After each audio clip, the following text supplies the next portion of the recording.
Plenamente Humanos, con Umbelina González, porque nunca dejamos de aprender.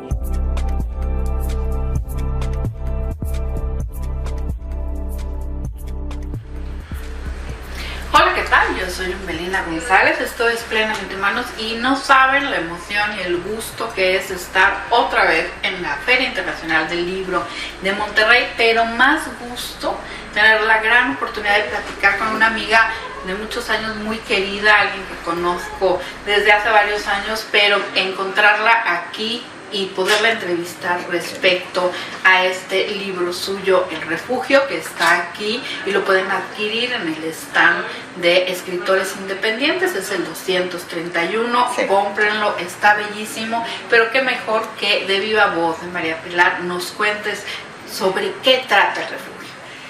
Sí, Umbelina, mil gracias. Gracias por la invitación, gracias por lo que me dices.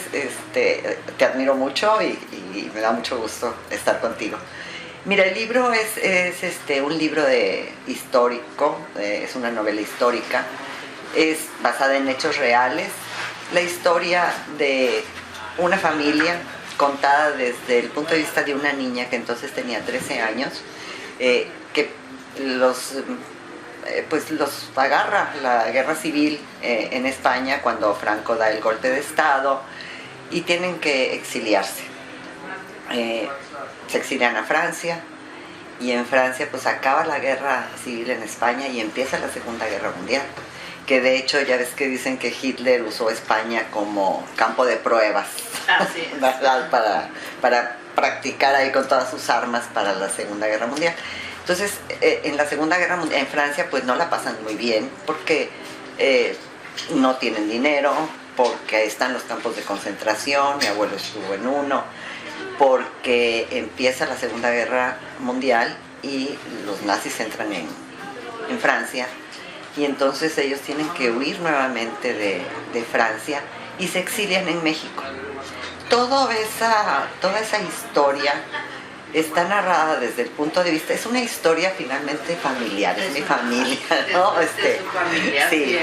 La niña de 13 años era mi mamá, que ya falleció, pero ella tenía 13 años cuando empieza la guerra y contaba muchas historias muy tremendas, siempre narradas yo creo que como ella las vivió de niña, porque de niño no es lo mismo como lo vivimos. Del adulto. Exacto, pues. Sí. Entonces ella hablaba de un bombardeo, pero me decía, es que no saben lo impresionante que era ver los aviones rafagueándose en el cielo y yo, ¿cómo los veías? No, si estaba asustada, pero los veía. Entonces, así volteaba. Y cosas de ese tipo. Entonces, toda esa narración, toda esa plática que ella siempre contaba, esas historias, me senté con ella un día y le dije, ¿sabes qué? Vamos a armar toda tu vida para que todos en la familia sepamos de qué se trata bien esto.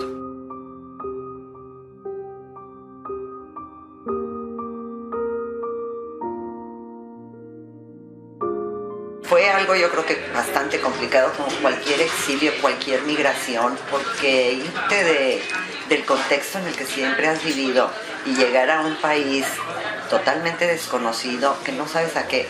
México les abrió las puertas a los españoles y tenemos mucho que agradecerle, o sea, el exilio español tiene muchísimo que agradecerle a México, porque realmente les abrió las puertas. Sí fue difícil, en este hecho particular, ellos no venían a México, iban a República Dominicana.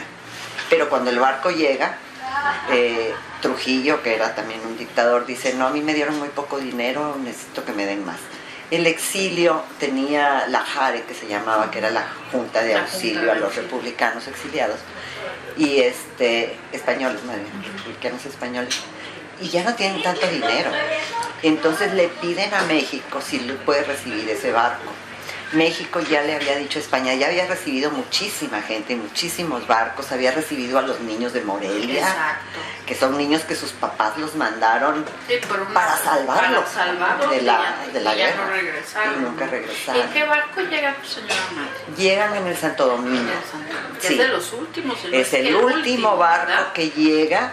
Y llega a Coatzacoalcos. Al puerto de Coatzacoalcos, sí, Veracruz. Sí, porque ya de hecho Veracruz, que era el que había recibido todos los barcos, ya no tenían también dónde poner a la gente. Porque también para el país que recibe es complicado. Sí. O sea, ¿qué hacer con tanta gente, no? Entonces ellos llegan a Coatzacoalcos y de ahí los distribuyen a varias ciudades de México. A mi familia le toca Oaxaca, junto con Eulalio Ferrer, por ejemplo, venía en ese barco. Es muy amigo de mi mamá, era también santanderino. Sí, tengo ahí libros dedicados a mi mamá, a Pili, que era mi mamá y así. Y todos ellos van a Oaxaca. Ya después algunos, como Eulalio Ferrer, pues se van a México, ¿no?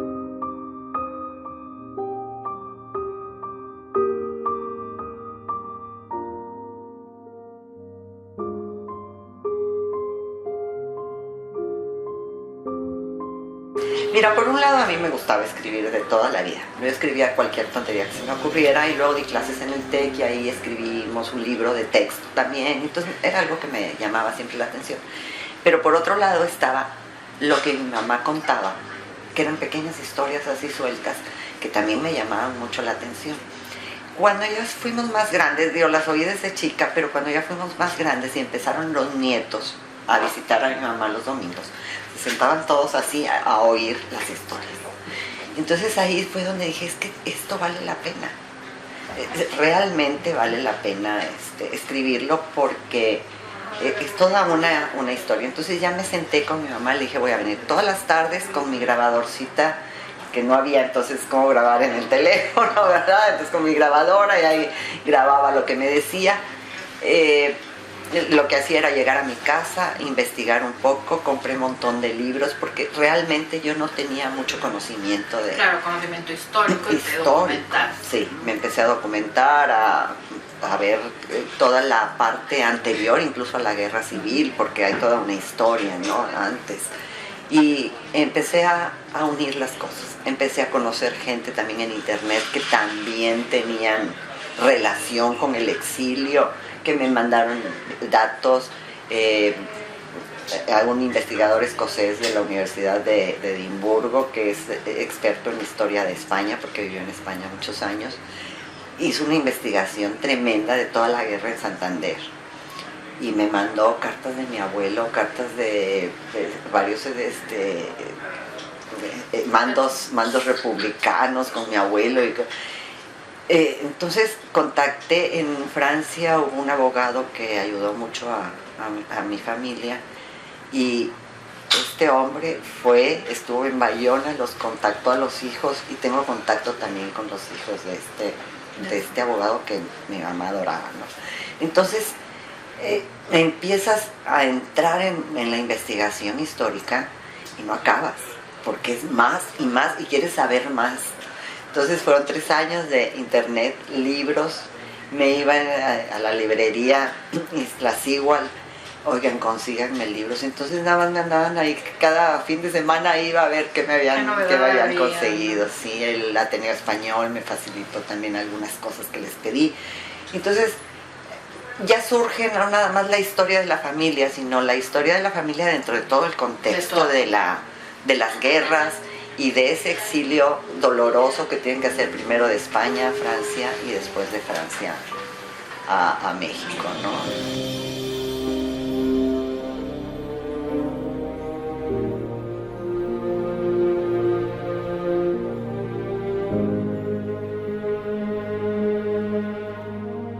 ¿Se llama su personaje central? Pili. Pili. Claro, como tu madre. Sí, sí. No le cambié el nombre, de hecho no cambié nombres. Están los nombres. Están los nombres como son, sí. Mi abuelo era jefe de policía en Santander, muy perseguido por Franco, intentaron mandarlo en Francia incluso. Pero ahí está su nombre, ahí está tal cual. Entonces aquí no hay licencias literarias, sino más bien es narrar un poco toda esta historia a través de un exilio difícil, de llegar finalmente a donde no era que iba tu familia. Y yo me gustaría preguntarte a título personal, ¿qué sintió tu señora madre cuando vio el libro, cuando leyó el libro? No sabes la emoción. Ella nunca se imaginó, y yo tampoco, que esto iba a ser una catarsis para ella. Te decía ahorita que mi abuelo fue jefe de policía. Se dijeron muchas cosas de él. Y mi mamá decía, es que eso no es cierto, es que tu abuelo no hizo eso. Y el poder tener, por ejemplo, decía pues los franquistas cuando estuvieron en el poder y en la dictadura, que en Francia lo habían metido a la cárcel porque había matado unos súbditos franceses y les había robado sus joyas. Este escocés que te platico, este investigador David Walsh se llama, me manda el expediente de la cárcel, donde a mi abuelo lo acusan, en realidad y únicamente, de haber falsificado pasaportes. Cosa que generalmente hacían para poder cambiarse los nombres y salir, ¿no? Claro. Entonces, mi mamá ve esas cosas. Yo me acuerdo que me decía, ves, te dije que no era cierto eso. Entonces, para ella fue como una catarsis, y yo creo que fue el mejor regalo que le di en mi vida, fíjate, porque era un regalo para ella, claro. El libro. Entonces, sí. Y me emociona todavía, porque de acordarme la emoción de ella. Sí. Y estas revisiones históricas es a lo que nos lleva, ¿no? Porque hay verdades, siempre lo hemos dicho en el ámbito de la historia. La historia la cuenta el vencedor, claro. Que tenemos que creer, pero no siempre la historia que cuenta el vencedor es la verdad, y lamentablemente muchos personajes ven empañada su historia personal por dichos que no son ciertos, o que a lo mejor se sacan de proporciones, como sería el caso de tu abuelo. Fíjate que sí, yo digo que en España el franquismo lo que hizo fue quitarles a todos estos exiliados familia, patria y honor. Efectivamente. Porque la verdad es que muchos, y la mayoría de ellos, somos los nietos los que estamos rescatando historias. Te platico una anécdota. Adelante. Cuando te decía que fui a hacer una presentación en la Casa Rivas Mercado, hace varios años.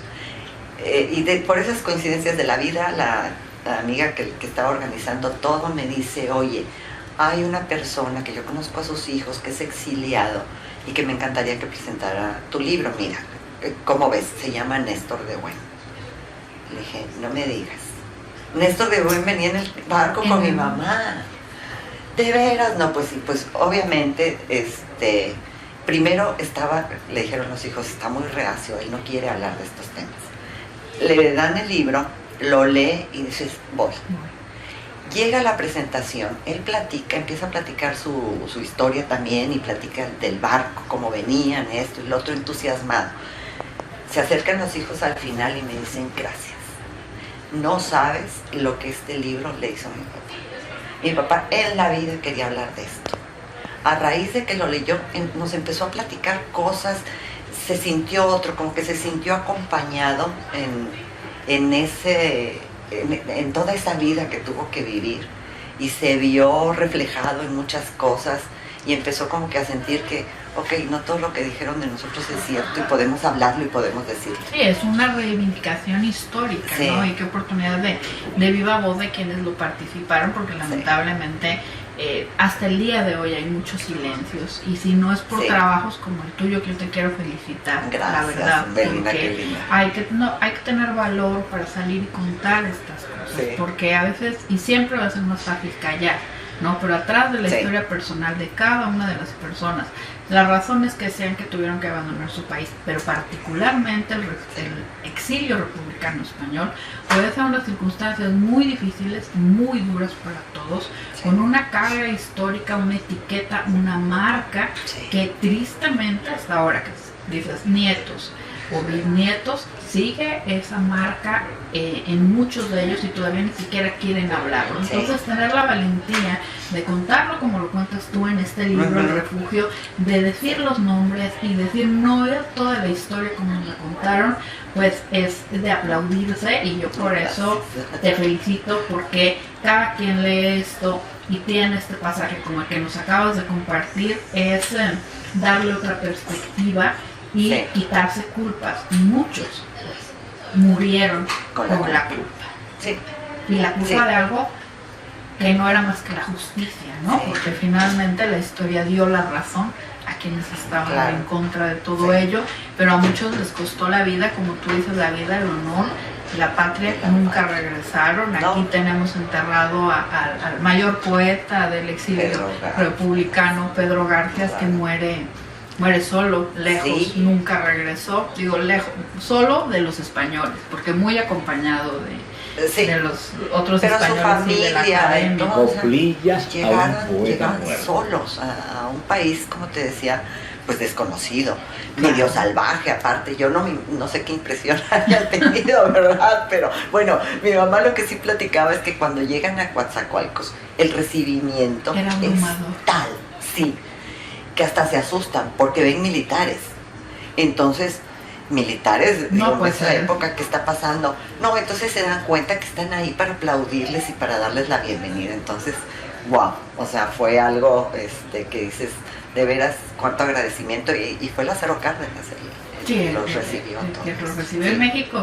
Sigue siendo un país muy hospitalario. La verdad que sí. En España tenemos que estar muy agradecidos por esa acogida en particular, que también vinieron a intercambiar, a enriquecer las universidades, a enriquecer las escuelas del Colegio de México. O sea, fue un intercambio muy interesante, pero insisto, tu libro, El Refugio, pues es una lectura obligada para quienes nos gusta la historia, obligadísima para quien esté interesado en el tema del exilio republicano, y lo van a encontrar durante toda esta feria del libro en el stand 231 de escritores independientes. Exactamente. Pues invita a todos a que compren el libro, se lleven un pedazo de historia que aparte pues conmueven, porque tu perspectiva es desde el punto de vista humano, ¿no? Sí, sí los invito a todos, ojalá se den una vuelta, como les decía Umbelina, al stand de escritores independientes. Va a estar hasta el próximo domingo. Yo el próximo domingo voy a estar también en una presentación charla, en Punto E se llama, donde se hacen estas charlas, a las 5 de la tarde, si alguien quiere venir. Claro, traigan sus preguntas listas. Sí, traigan todas las... para preguntar de manera directa, porque es un tema que ahora los jóvenes están retomando mucho, ¿no? Me interesa mucho que los jóvenes conozcan este tipo de textos. Insisto, reescribir la historia con su justa distancia es algo que hace tu libro y que pues hay que promoverlo mucho. Sí, gracias. Ya sé que lo escribiste hace tiempo, esta es su segunda edición. Es la segunda edición, sí, soy independiente, pero igual y pronto tendremos ahí alguna editorial si se puede, pero por lo pronto, bueno, pues mi correo es alvarezneila@gmail.com. Si lo quieren, si no pueden venir a la feria, si vienen aquí mejor, ¿verdad? Pero si no pueden venir aquí y les interesa el libro, pues con gusto. Claro, para contactarlo. Yo te agradezco mucho, nos quedaríamos aquí horas y horas, todo el día. Te agradezco mucho que me hayas dado la oportunidad de entrevistarte para difundir tu obra.